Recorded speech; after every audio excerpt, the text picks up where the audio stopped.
gente começa nesse clima. Oi, som, produção! Amo demais! Sextou, minha gente! Do jeito que a gente gosta, com esse alto astral, já arrasta o sofá. Atenção, na verdade, fica aí no sofá, não sai não, porque tem muita informação por aqui. Olha só, vamos para o nosso pensamento do dia agora? Use o que você tem, faça o que você pode. É isso mesmo. E aproveite para desfrutar o que tem hoje. Por isso, use o que você tem e faça o que você pode com aquilo que você tem agora. Porque às vezes a gente está procurando algo que não está nos nossos alcances, que não está ali no teu alvo do teu dia a dia. Então aproveite para fazer aquilo que você tem, com as ferramentas que você tem, que às vezes você quer uma coisa extraordinária. E ali no simples, você consegue fazer toda a diferença com aquilo que você tem. Não espere o dia ficar maravilhoso para você começar um projeto novo, para você fazer algo diferente, não. Faça com o simples, com aquilo que você tem, com certeza o sucesso vai vir. Já aproveita muito agora para seguir as nossas redes sociais, coloca na tela tvcidade.ma, estamos no Instagram. Já segue por lá, mas já aqui fazendo a cobertura dos stories, né, Mai? Daqui a pouquinho vocês vão acompanhar. Estamos também no nosso Facebook. Também, Tonis? Tá aí. Ah, não? Tá só concentrado, né? É o quê? Ah, não tem filmmaker. Hoje ele não é filmmaker, gente. Tá certo, pode deixar pra lá, viu? Porque ele é filmmaker também. Aproveita para seguir o nosso Facebook, TikTok, Twitter, no X, em todas as plataformas. Já seguiu? Pronto, agora já me segue também lá no Instagram, @Bezerra_. Aproveitou? Segue por lá, @Bezerra_. Manda a tua sugestão de entrevistado, tem um projeto super bacana aqui na minha comunidade, no meu bairro. Eu vou amar receber vocês aqui, ó, no Vem Comigo. E hoje, minha gente, preste atenção, hoje vamos destacar a campanha Março Amarelo, que visa promover a conscientização sobre a endometriose, a doença que afeta mais de 170 milhões de mulheres no mundo. Pois é, e ocorre quando o endométrio, que é a mucosa que reveste o útero, cresce em outras regiões do corpo. E para falar mais dos sintomas, diagnóstico, a gente recebe aqui a fisioterapeuta pélvica Leidiane Souza. Doutora, seja bem-vinda. Obrigada. Mais uma vez aqui, mais uma vez, já está da casa agora, né? Estou da casa, já me sinto da casa. À vontade, tranquila. Doutora, primeiramente, explica para o pessoal de casa o que é endometriose. A endometriose, ela é a presença de um tecido que era para estar somente na parte interna do útero, ele começa a aparecer na parte ectópica, na parte externa uterina. E esse aparecimento, ele pode acontecer tanto em regiões de ovário, intestino, trompas, região diafragmática até. E a gente tem relatos, inclusive, de endometriose que já apareceu até em tecido cerebral. Tem uma idade, assim, de quando começa a aparecer a endometriose? Boa pergunta, Darcy. A gente ainda tem uma grande complexidade com relação às causas. E o que a gente sabe é que ela atinge mulheres em idade, que a gente chama de idade sexualmente ativa, mas ela não tem um tempo específico para aparecer.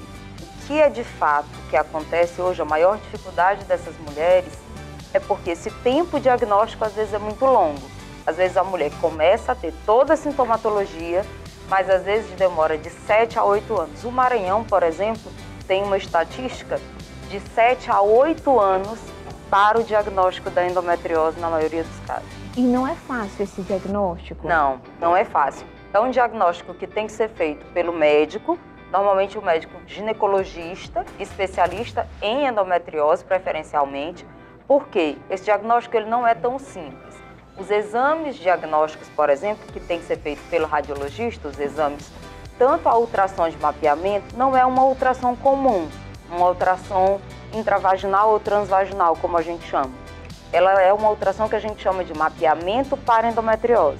Ela requer um preparo em que a paciente precisa ser preparada previamente, é um preparo chato, que precisa de um laxante, um plister, e aí sim, essa paciente vai para esse exame, e se esse radiologista não tiver a expertise em endometriose, muitas das vezes ele deixa passar sem ver esses focos. Ele não vai detectar? Não vai detectar.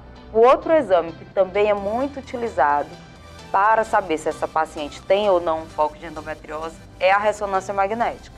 Só que a ressonância é um exame extremamente caro, como a gente sabe, difícil acesso no SUS, e para a endometriose ela também precisa de um preparo, que além do preparo de casa, quando a paciente chega para fazer o exame, ela precisa ainda colocar um gel vaginal e um soro via anal. Então é um exame delicado, mais complexo também, e é um exame caro, infelizmente. Então dor não é normal? Dor nunca é normal. É interessante como a sociedade normaliza isso, né, Darcy? Antigamente era muito comum uma mulher ser taxada de fresca, de não aguento uma cólica, quando ia para o hospital porque estava com cólica e não estava aguentando, ou então deixava de ir para o trabalho.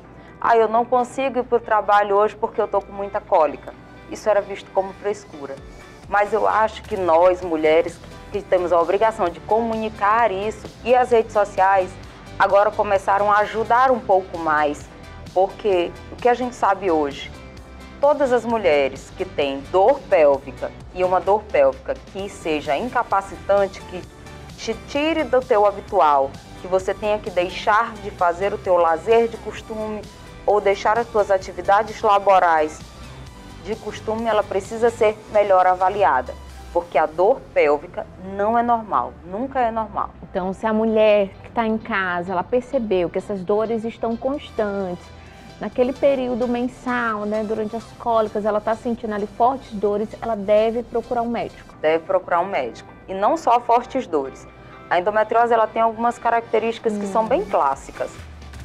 A paciente no período menstrual, normalmente ela vem associada não só do sangramento, mas a uma diarreia muito forte, a uma dor pélvica que irradia para a dor lombar, para o final das costas, um cansaço nas pernas bem maior, ela pode ter enjoo, muita náusea.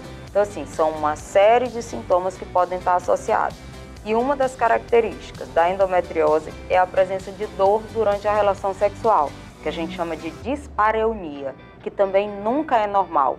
Algumas mulheres, é engraçado como a sociedade, né, transformou a dor num ato de normalização, que algumas mulheres elas chegam a normalizar a dor.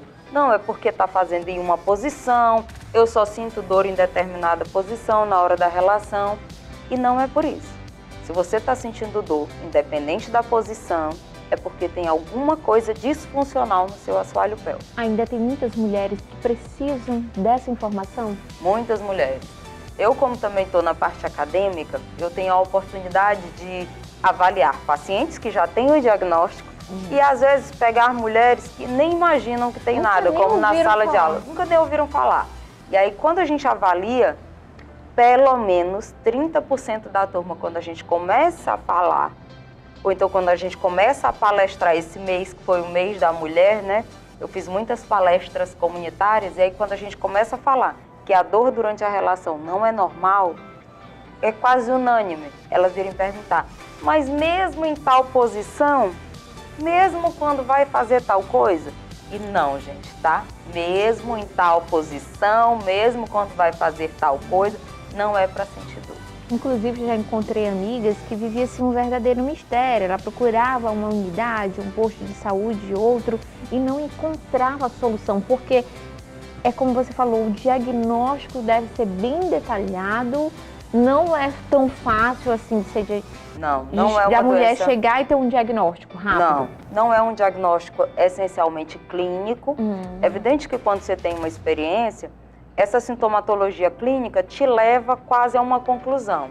Mas é importante a ultrassom de mapeamento, a ressonância, e não são todos os radiologistas que têm essa capacitação, né? Porque, para te ter uma ideia, a endometriose, ela passou a ser considerada doença pela ANS só em 2019. Então, antes de 2019, para se conseguir operar como operadora de plano de saúde, por exemplo, o médico tinha que colocar como uma outra patologia, porque a ANS não considerava a endometriose como uma doença. Então, chegamos a um avanço. Chegamos a um avanço, sim, e eu acho que essa comunicação que você, enquanto vem comigo, traz para essas mulheres, as redes sociais, o Março Amarelo, que é o mês de conscientização, que a gente está literalmente de amarelo. Menina, eu troquei, né, pelo laranja. Mas tá na palheta. Que a gente traz justamente para a gente conscientizar, informar quais são esses sintomas, quando é que você tem que procurar ajuda. E aí é uma dica que eu dou para as mães que têm suas filhas, que têm suas amigas, as vizinhas, que tem uma cólica que te tira da tua zona de conforto, que te impede de ir a qualquer ambiente, comece a desconfiar. Algo rapidinho, que nossos minutos já estão quase contando. Olha como passa voando, 20 minutos, né? Passam voando por aqui. Mas toda vez que a gente se junta é assim, né? É assim, a gente vai estender mais para 40. Como é que fica a situação, por exemplo, dessa mulher que ela fica impossibilitada de ir para o trabalho? Pois é. Essa mulher que fica impossibilitada de ir para o trabalho, gente, ela precisa melhorar a qualidade de vida dela. Então, assim, quando a gente fala no tratamento, existem várias vertentes para a endometriose. Voltando aqui, mas a pessoa que está do outro lado, isso é frescura. Isso é frescura. Não, você não vem trabalhar porque está sentindo dor. Verdade. Toda mulher sente essa dor. Então, é importante a gente ter esse conhecimento, né, até para dizer para aquela mulher, tem tratamento. Existem os tratamentos, e eu costumo dizer, endometriose é uma doença que não tem cura, mas não é penitência. Não é porque você tem o diagnóstico de endometriose que você não vai ter qualidade de vida. E uma das formas de ter qualidade de vida é por meio da fisioterapia pélvica. Na fisioterapia pélvica a gente consegue tratar a dor na relação sexual, melhorar esses episódios de cólicas em todos os períodos menstruais e evoluir o que a gente chama de dor miofacial. E aí ela acaba melhorando. Porém, se não melhorar, ela acaba indo para a cirurgia. Então, tem tratamento, tem cura? Não tem cura. Não tem cura? Infelizmente, é uma doença crônica que não tem cura, tem estabilização. Quando você faz um acompanhamento com uma equipe especializada, multiprofissional, que tem um ginecologista para avaliar, tem a parte nutricional, que é muito importante, anti-inflamatória, tem a fisioterapia pélvica, você consegue ter qualidade de vida e viver bem, mas é uma doença que não tem cura. Mas aí tem um tratamento onde pode essa mulher conseguir viver de forma... Claro, vai ter seus momentos de altos e baixos, mas dá para ela viver uma vida saudável, com qualidade de vida. E tem cirurgia também? Tem cirurgia também. Depois a gente vai falar sobre cirurgia mais detalhada. E vou dizer uma novidade para vocês, que Darcy, por exemplo, não sabe. Eu sou uma paciente com endometriose. E sou uma história de que eu sou uma boa história da endometriose. Foi pela endometriose que eu resolvi enveredar pela fisioterapia pélvica para cuidar de outras mulheres. E tenho qualidade de vida hoje. Então você que está aí em casa e acha que tem endometriose ou que já tem o diagnóstico, esteja certa de que você pode ter qualidade de vida. Foi por isso a escolha da profissão? Foi por isso. Eita, que maravilha. Doutora, muito obrigada pela sua entrevista. Estamos juntas. Pela campanha Março Amarelo.